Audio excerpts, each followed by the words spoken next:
Nothing says secure marriage like being the only guy at a loan officer party who brought a lunch pail instead of a briefcase. I stood in the corner of the upscale restaurant, watching my wife Liana work the room like she owned it, her red dress catching every light and every wandering eye. At 36, I'd learned to read people the way I read blueprints, and right now, every line was telling me something was seriously wrong. Before we dive deeper into this story, I have one small request. Please subscribe, drop a like, comment, and hit that hype button to boost this channel so more people can discover these incredible Reddit stories. Trent, you look like you're planning someone's funeral, said Mara Chen, sliding up beside me with 2 drinks. She was Liana's colleague at First National Bank, sharp as a razor and twice as cutting. Her dark eyes missed nothing, especially not the way my wife kept checking her phone every 5 minutes. Just enjoying the show? I replied, accepting the whiskey. Amazing how loan officers celebrate closing deals these days.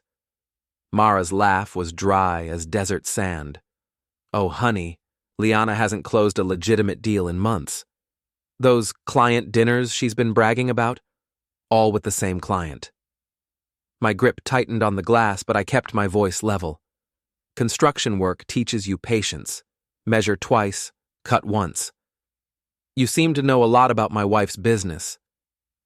I know she's been meeting Colton Reeves at the Marriott downtown every Tuesday and Thursday for the past 3 months. Mara's words hit like a sledgehammer to the chest, but she wasn't done. I know she bought new lingerie last week, black lace, very expensive, and I know she's been practicing saying I love you in the mirror when she thinks nobody's watching. The restaurant suddenly felt too hot, too crowded. Across the room, Liana threw her head back, laughing at something a tall, silver-haired man was saying. Colton Reeves. I recognized him from the society pages. Real estate developer, married, rich enough to buy and sell guys like me without breaking a sweat. Why are you telling me this? I asked Mara. Her smile could have cut glass.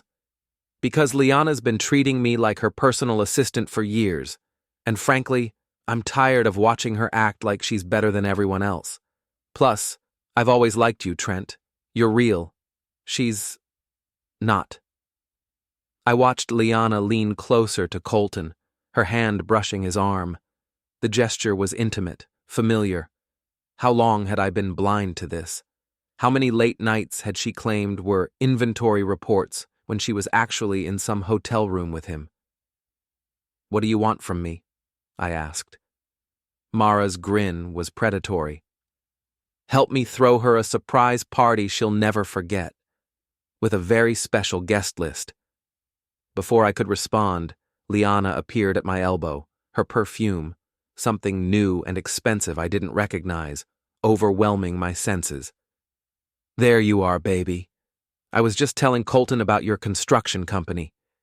He might have some work for you. Colton extended a manicured hand. His grip was soft, the kind that had never held anything heavier than a golf club. Trent, right? Liana's told me so much about you. Has she? I kept my voice neutral, but something in my tone made Liana glance at me sharply.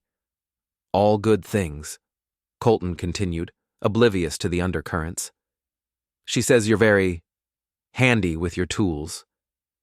The double entendre hung in the air like smoke. Mara coughed, hiding a laugh behind her drink. I saw red for a moment, but years of dealing with difficult clients had taught me self-control. I am, I said slowly. I build things that last, and when something's broken beyond repair, I know exactly how to tear it down. Liana's laugh sounded forced. Trent's always so dramatic. It's just construction work, honey. Just construction work, I repeated. Right. The conversation continued around me, but I was already planning. Mara caught my eye and raised her glass in a subtle toast. I nodded back. If Liana wanted to play games, I'd show her how a real professional handled demolition. The party wound down around midnight. Liana was unusually quiet on the drive home, stealing glances at me when she thought I wasn't looking. Our apartment, my apartment, since I'd been paying the mortgage for 8 years, felt different now, smaller, like the walls were closing in. "That was fun," she said, kicking off her heels. "Colton seemed really interested in your business." "I bet he was." I loosened my tie, watching her in the mirror. She was beautiful, I'd give her that. But beauty without loyalty was just packaging around an empty box. "What's that supposed to mean?" "Nothing, Liana. I'm just tired." She studied my reflection for a long moment, then shrugged. "I'm going to take a shower. Don't wait up. I have an early meeting tomorrow." Another meeting. Another lie. I waited until I heard the water running, then picked up her phone from the nightstand. No password. She'd always trusted me completely. The irony wasn't lost on me. Her text messages told the whole story. 3 months of "I miss you" and "can't wait to see you again" and photos I wished I could unsee. Hotel receipts, restaurant bills, even a selfie of them together, her lipstick smeared across his collar. I forwarded everything to my own phone, then deleted the evidence of my snooping. By the time Liana emerged from the bathroom in her silk robe, I was already in bed pretending to sleep. "Trent," she whispered, "are you awake?" I didn't answer. Let her think I was the same trusting fool I'd been that morning. Tomorrow, the real construction work would begin. The next morning, Liana was gone before I woke up. Another early meeting, according to the note she'd left on the kitchen counter. I called in sick to work and spent the day with my cousin Rico, who ran a small computer repair shop downtown. "Jesus, Trent," Rico said, scrolling through the photos I'd forwarded. "She really went all out, didn't she? Look at this. They're not even trying to hide it." The evidence was damning. Timestamps showed they'd been meeting twice a week for months. Credit card receipts revealed expensive dinners, hotel rooms, even a weekend getaway to Napa Valley that Liana had claimed was a banking conference. "Can you print all of this?" I asked. "Already on it. But you know, if you really want to hurt them, you need to hit them where it counts, their reputations." Rico was right. Liana had always been obsessed with her image, her status at the bank, her position in our social circle. And Colton Reeves was a public figure, his face regularly appearing in the business section of the newspaper. They both had a lot to lose. My phone buzzed with a text from Mara. "Coffee? I have ideas." We met at a diner across town, far from anyone we knew. Mara had done her homework. She'd brought a folder full of information about Colton Reeves, including the most important detail of all. "His wife is Jules Reeves," she said, sliding a newspaper clipping across the table. "She's a family law attorney, specializes in high-asset divorces, and from what I've heard through the grapevine, she's been suspicious about Colton's behavior lately." The photo showed an elegant woman with steel gray hair and intelligent eyes. She looked like someone who didn't suffer fools gladly, or cheating husbands. "You want to tell her about the affair?" I asked. "Better than that. I want to show her, in person, with witnesses." Mara's plan was beautifully simple. Liana's birthday was coming up in 2 weeks. We'd throw her a surprise party at Romano's, the same restaurant where we'd met last night. I'd invite all our friends, Liana's colleagues from the bank, even her sister Kayla. Mara would handle getting Colton there. She'd tell him Liana wanted to meet him for a quick drink before heading home, and Jules Reeves would be the guest of honor. "She'll come," Mara assured me. "I've already reached out through a mutual friend. Told her there was something she needed to see regarding her husband's business dealings. She's curious." Over the next few days, I threw myself into planning the party with the same attention to detail I brought to my construction projects. Every element had to be perfect, every timing precise. This wasn't just about revenge, it was about justice. Liana, meanwhile, continued her double life with increasing boldness. She started staying out later, claiming work emergencies that I knew were really hotel room rendezvous. She bought new clothes, changed her hairstyle, Even started going to a gym she'd never shown interest in before. "You seem different lately," I told her one evening as she prepared for another client dinner. She paused in applying her lipstick, a shade I'd never seen her wear. "Different how?"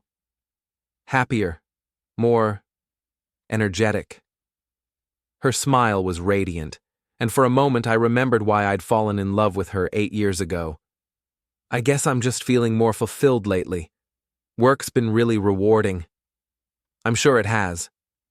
If she caught the edge in my voice, she didn't show it. She kissed my cheek, careful not to smudge her makeup, and headed for the door. "Don't wait up," she called over her shoulder. "This might run late." I waited until her car disappeared around the corner, then called Mara. "How's our guest list coming?" I asked. 43 confirmed attendees, she replied, including some very interesting additions. Turns out Jules Reeves has friends at the bank, friends who've been hearing rumors about Liana's extracurricular activities. They're all very eager to attend. "And Colton?" "Hook, line, and sinker. He thinks Liana's planning to surprise you with divorce papers. He's practically giddy about it." The irony was perfect. Colton thought he was coming to celebrate the end of my marriage. Instead, he'd be witnessing the destruction of his own reputation. "There's something else," Mara continued. "I've been spreading a few carefully chosen words around the office. Nothing too obvious, just enough to get people talking. Liana's been getting some interesting looks lately." I could picture it. The whispered conversations, the knowing glances, the slow erosion of the professional image Liana had worked so hard to build. It was almost enough to make me feel sorry for her. "Good work," I told Mara. 1 week to go." As I hung up the phone, I caught sight of myself in the hallway mirror. I looked different, too. Harder, more focused. Liana wasn't the only one who had changed over the past few months. The difference was, I was changing for a reason. The countdown to her surprise party had begun. Romano's private dining room had never looked better. I'd arrived early to oversee the setup. White tablecloths, elegant floral arrangements, and a large screen for the photo slideshow I'd prepared. The guest list read like a who's who of our social and professional circles. Liana's colleagues from First National Bank, our neighbors, college friends, even her boss, Patricia Morrison, and Jules Reeves, though Liana didn't know that yet. "She's going to fade when she sees this," said Kayla, Liana's younger sister, as she helped arrange the decorations. "Liana loves being the center of attention." "Oh, she'll definitely be that tonight," Mara murmured, catching my eye across the room. By 7 o'clock, the room was packed. I'd told everyone to arrive early. The surprise was scheduled for 7:30, when Liana thought she was meeting me for a quiet birthday dinner.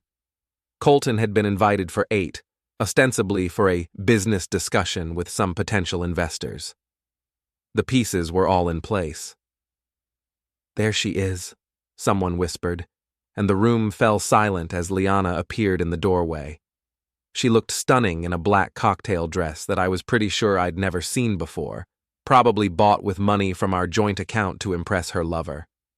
"Surprise!" everyone shouted, and Liana's face lit up with genuine delight.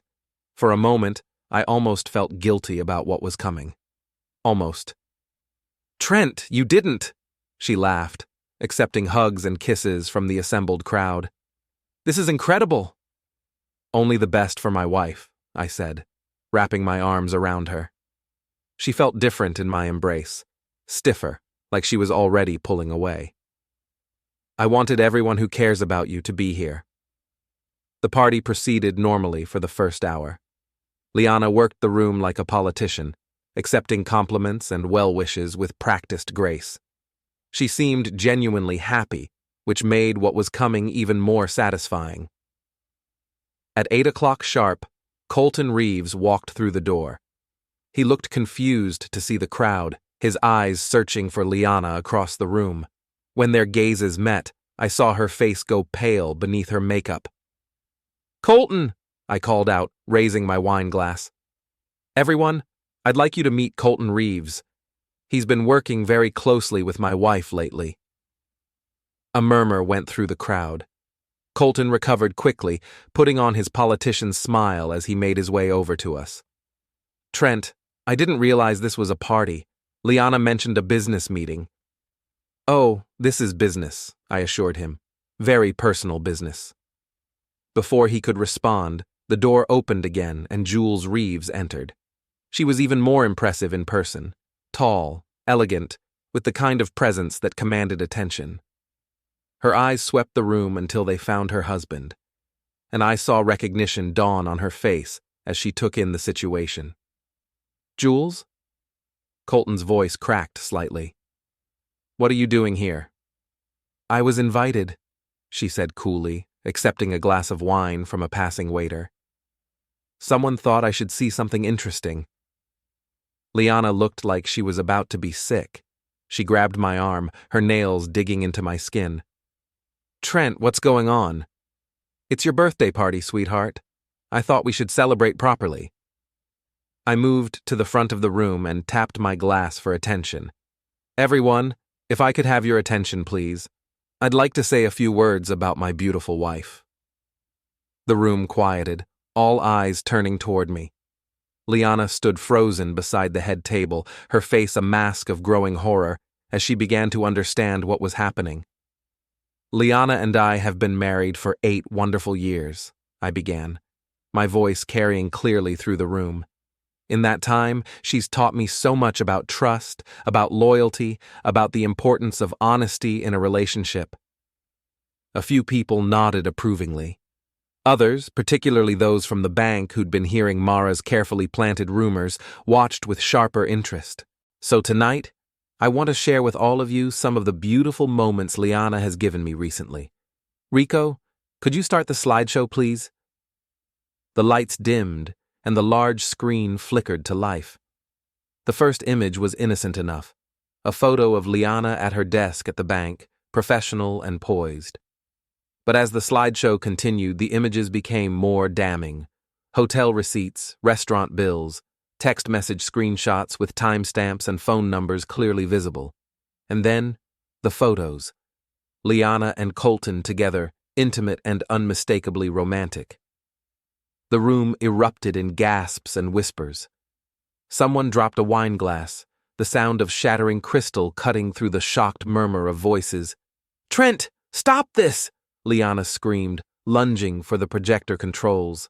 But Bobby, my foreman, had positioned himself strategically and blocked her path. "These are fake!" she cried, turning to face the crowd. "He's making this up!" "The timestamps are all verifiable," I said calmly. "The hotel has security cameras. The restaurant keeps credit card records.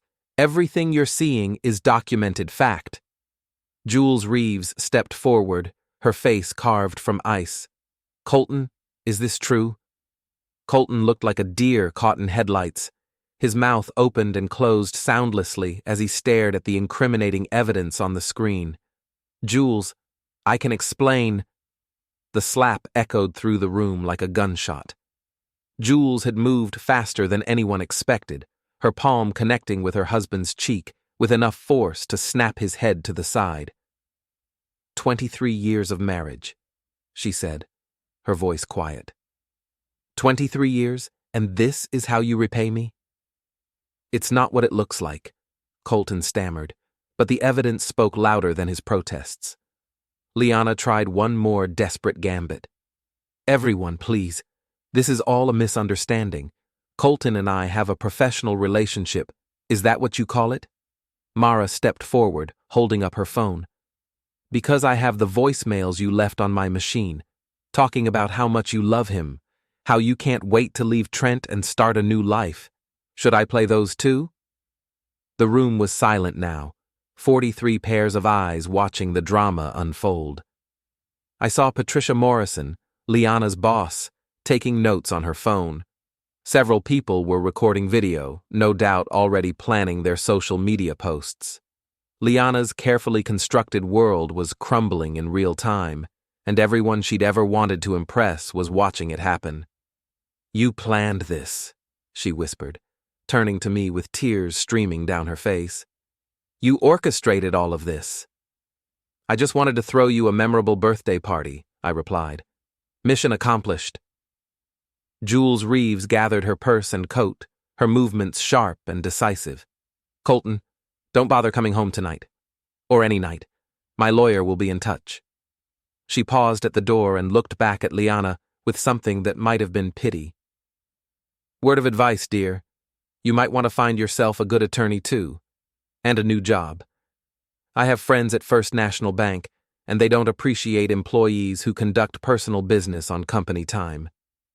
With that, she swept out of the room, leaving behind a silence that felt like the aftermath of an explosion. The party was definitely over. The weeks following the party were a masterclass in social destruction. The video footage from that night spread through our circle faster than wildfire, shared and reshared until it seemed like everyone in the city had seen Liana's public humiliation. Her professional reputation, built over a decade of careful networking, crumbled overnight. Patricia Morrison wasted no time. Liana was restructured out of her position at First National Bank within a week, the official reason being budget cuts and organizational efficiency. Everyone knew the truth. The bank couldn't afford to keep an employee whose personal scandals were becoming public entertainment. Colton fared even worse. Jules Reeves proved to be as ruthless in divorce court as she was in her professional practice. Within days, she'd frozen his assets, filed for emergency custody of their twin teenage daughters, and leaked selected details of his affair to the business press. His real estate empire, built on reputation and investor confidence, began showing cracks immediately. I watched it all unfold from the sidelines, but I wasn't finished. Not yet. Liana had moved out of our apartment the day after the party, taking only what she could fit in her car. She'd tried calling me dozens of times, leaving voicemails that progressed from angry to desperate to pleading. I deleted them all without listening to more than a few seconds. She was staying with Kayla temporarily, but that arrangement was already showing strain. Kayla might be Liana's sister, but she was also married to a bank manager who couldn't afford to be associated with scandal. The writing was on the wall. She's been calling the office, Bobby told me as we reviewed blueprints for our latest project, a luxury condo development that, ironically, had originally been one of Colton's deals before his investors pulled out. Wants to talk to you. Nothing to talk about, I replied, making notes on the foundation specifications. How's the crew handling the gossip? Bobby grinned. Are you kidding? They love it. Half of them never liked her anyway, thought she was stuck up. The other half are just impressed you pulled off something this elaborate without anyone catching on. The construction site had become my refuge. Physical work helped clear my head, and the steady progress of building something from the ground up felt like a metaphor for rebuilding my life. But I had one more piece of business to finish. Colton Reeves was still driving his silver Porsche, though he'd lost the downtown parking space that came with his now defunct office lease. I found him at Murphy's bar on a Thursday night, drowning his sorrows in expensive whiskey and complaining loudly to anyone who'd listen about his vindictive wife and her unreasonable demands. If it isn't the construction king himself, he slurred as I approached his table. Come to gloat? Actually, I came to talk, I said, sliding into the booth across from him. Man to man. He laughed bitterly. What's left to say? You destroyed my marriage, my business, my whole life. Congratulations. You destroyed your own life, I corrected. I just made sure everyone got to see it happen. Colton leaned forward, his eyes tired but still carrying a spark of his old arrogance. You think you're so smart, don't you? But you lost too, Trent. Your wife chose me. Even knowing what it would cost her, she chose me over you. The words were meant to hurt, and a month ago they might have. But I'd had time to process the truth. Liana hadn't chosen Colton so much as she'd chosen the fantasy he represented. The excitement, the luxury, the escape from what she saw as an ordinary life. You're right, I said. She did choose you. And look how that worked out for both of you. Before he could respond, I stood up and walked toward the exit. But Colton wasn't done. He followed me into the parking lot, his expensive shoes slipping on the gravel. "This isn't over," he called after me. "You think you've won, but you haven't. Liana and we're going to figure this out. We're going to—" I turned around slowly. "You're going to what? Get back together? Start over somewhere new?" I gestured toward his Porsche, which was looking less pristine these days. "With what money? Your wife cleaned out your accounts. Your investors dropped you. Your business partners won't return your calls." "I'll rebuild," he said, but his voice lacked conviction. "Maybe you will," I agreed, "but not with Liana. See, here's what you never understood about my wife. She didn't fall in love with you. She fell in love with your lifestyle, the fancy restaurants, the expensive hotels, the feeling of being important.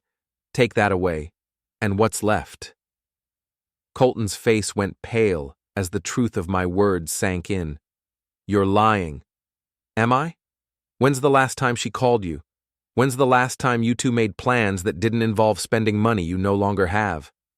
His silence was answer enough. I started to walk away again, but something made me turn back one more time. "Oh, and Colton? Stay away from my construction sites. You show up anywhere near my crew, and I'll make sure everyone knows exactly what kind of man you really are. And trust me, construction workers don't have much patience for guys who can't keep their word." The threat was subtle, but clear. Colton nodded slowly, all the fight gone out of him. As I drove home, I felt something I hadn't experienced in months. Peace. Not happiness, not yet, but a deep sense of satisfaction that came from a job completed according to specifications. My phone buzzed with a text from Mara. "Liana's been asking around about you. I think she wants to reconcile." I typed back, "Too late for that." And it was. Some things, once broken, couldn't be repaired. They could only be torn down and rebuilt from scratch. I was ready to start building something new. 3 months after the party, I was overseeing the foundation pour for the Riverside Commons project, the luxury development that had originally been Colton's baby before his world imploded.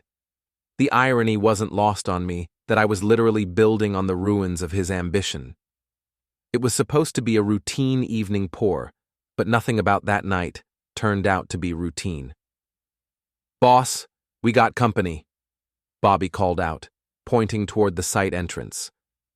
A familiar figure was walking through the construction gate, Liana, looking thinner than I remembered, her designer clothes replaced by jeans and a simple sweater. I hadn't seen her in person since the party, though I'd heard through the grapevine that she'd been having a rough time. Kayla had finally asked her to move out, and she was currently living in a studio apartment across town, working part-time at a retail job while trying to rebuild her career. "Trent, please," she called out as she approached. "I just want to talk." The concrete mixer was running, its steady rumble filling the air as my crew prepared for the pour. This was delicate work. Timing was everything, and once we started, we couldn't stop until the entire foundation was complete. "Kinda busy right now, Liana," I replied, not looking up from my clipboard. 5 minutes. That's all I'm asking." Against my better judgment, I signaled Bobby to take over and walked with Liana to a quieter corner of the site. She looked exhausted, older somehow, as if the past few months had aged her years. "I know you hate me," she began, "and I know I deserve it. But what you did at the party—" "What I did," I interrupted. "I showed people the truth. Your truth. You humiliated me in front of everyone we know. You destroyed my career, my reputation, my entire life. You did that yourself. I just made sure there were witnesses." She was crying now, tears streaming down her face in the harsh glare of the construction lights. "I made a mistake, Trent. A terrible, stupid mistake. But I loved you. I still love you." "No, you don't," I said quietly. "You love the idea of security. You love having someone to fall back on when your fantasies don't work out.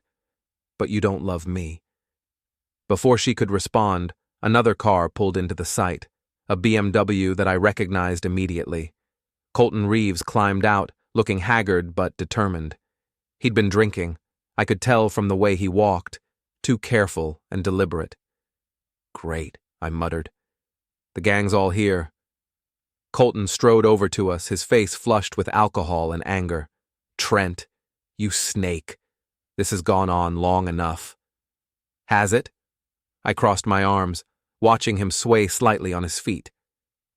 "Because, from where I stand, everything's working out exactly as it should." "You destroyed everything," he shouted, loud enough that several of my crew members looked over. "My marriage, my business, my relationship with my kids." "You destroyed those things," I cut him off. "I just made sure everyone knew about it." Liana stepped between us, her hands raised. "Stop it, both of you. This isn't solving anything." But Colton was beyond reason. Months of humiliation and financial ruin had pushed him past his breaking point. "You think you're so clever, don't you? But I know what you did.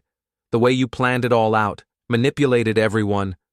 "I didn't manipulate anyone," I replied calmly. "I just gave people information and let them make their own choices." That's when Colton snapped. He lunged at me, throwing a wild punch that I easily avoided. He stumbled, his expensive shoes slipping on the muddy ground, and crashed into a stack of concrete forms. "That's enough," Bobby said, appearing at my shoulder with two other crew members. "Time for you to leave, buddy." But Colton wasn't done. As he struggled to his feet, he grabbed a piece of rebar from the ground and swung it wildly in my direction. I jumped back, and the metal bar struck the control panel for the concrete mixer, sending sparks flying. "Jesus Christ," Rico shouted from across the site. "He's gonna wreck the whole pour." The mixer was already in motion, tons of concrete flowing into the prepared forms. If Colton damaged the equipment now, we'd lose the entire foundation. Weeks of work and thousands of dollars down the drain. I didn't think. I just moved. I tackled Colton around the waist, driving him away from the machinery and into a pile of sand. We rolled across the ground, grappling in the mud and construction debris. He was bigger than me, but I was sober and a lot angrier. "You ruined everything," he gasped as I pinned him down. "You ruined everything," I corrected, breathing hard. "I just made sure everyone could see what you really were." By now a crowd had gathered, my entire crew, plus Liana, all watching as I held Colton in the mud. Someone had called the police. I could hear sirens in the distance. "Let me up," Colton wheezed. "Are you done?" I asked. "Because if you come at me or my crew again, I won't be so gentle next time."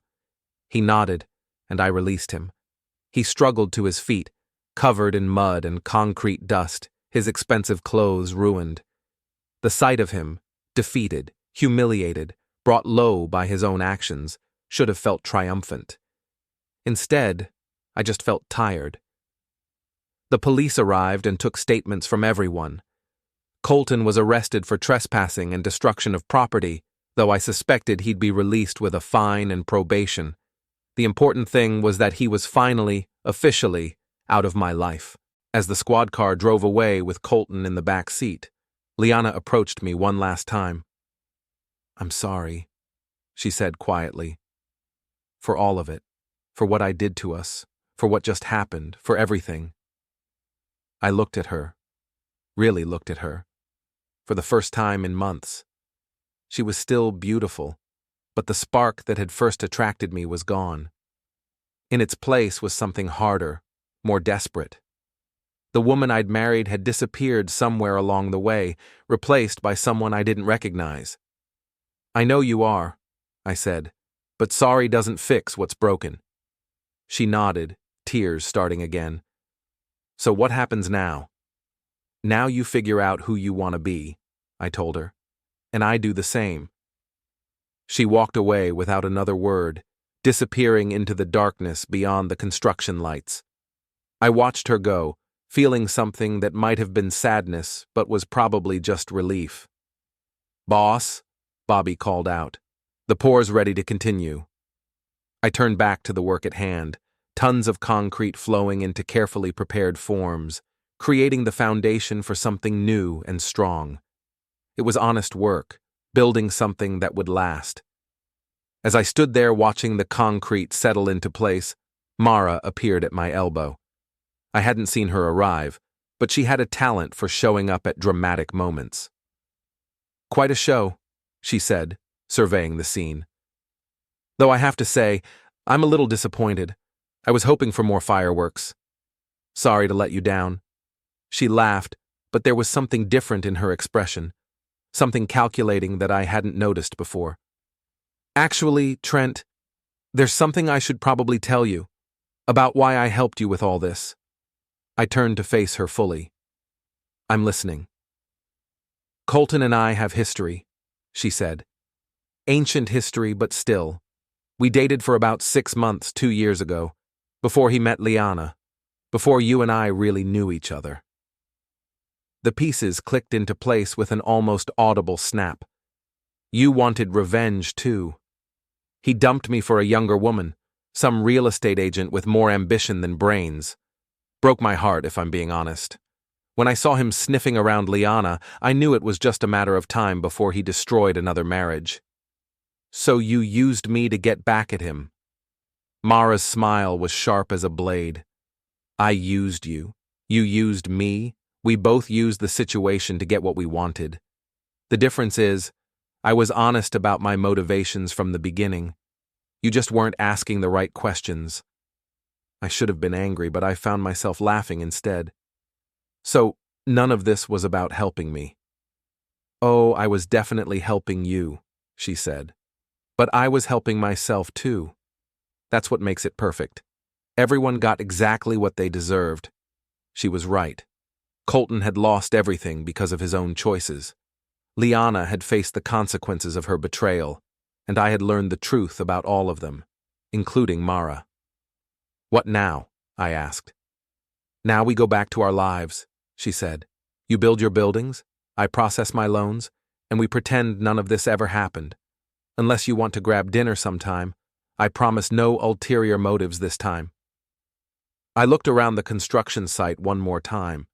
The foundation was nearly complete, tons of concrete setting into something permanent and strong. Tomorrow, we'd start on the framework, then the walls, then all the details that would turn this empty space into something people could call home. It was good work. Honest work. The kind of work that lasted. "Rain check on dinner," I told Mara. "I've got a building to finish." She nodded and walked away, leaving me alone with my crew and the steady rhythm of construction. As I watched the last of the concrete flow into place, I felt something I hadn't experienced in months. Genuine contentment.